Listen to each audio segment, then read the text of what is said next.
Өзбекстан ташуу көлөмүн арттырууда. Жүктөр агымын көбөйтүүнү Баку-Тбилиси-Карс темир жол коридору эсебинен ишке ашыруу көздөлүп жатат. Бул тууралуу Азербайжандагы Өзбекстан элчиси Шерзод Файзиев Тренд маалымат агенттигинде билдирди. Анын айтымында темир жол Борбор Азия өлкөлөрүнүн назарында болуп, аймактын транзиттик жана унаа коммуникациялык мүмкүнчүлүктөрүн ишке ашырат.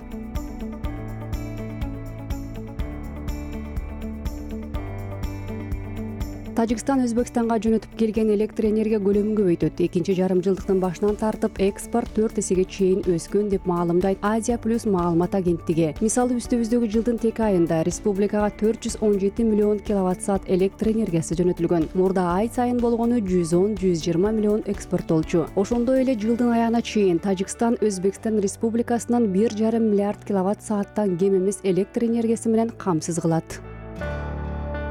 Өзбекстанда салынып жаткан металлургиялык завод жылына 500 миң тонна өндүрүш чыгарат. Бул туурасында Uzbekistan Today маалымат порталы жазып чыкты. Ишкана автомобиль чанактары менен турмуштук техникага арналган металл жабдыктарын, металл чатырларды чыгарууну көздөп жатат. Шаймандар Италия, Германия, Австрия, Орусия жана башка да өлкөлөрдөн алынып келинген. Жаңы заводдун долбоордук баасы 286 миллион 700 миң еврону түзөт.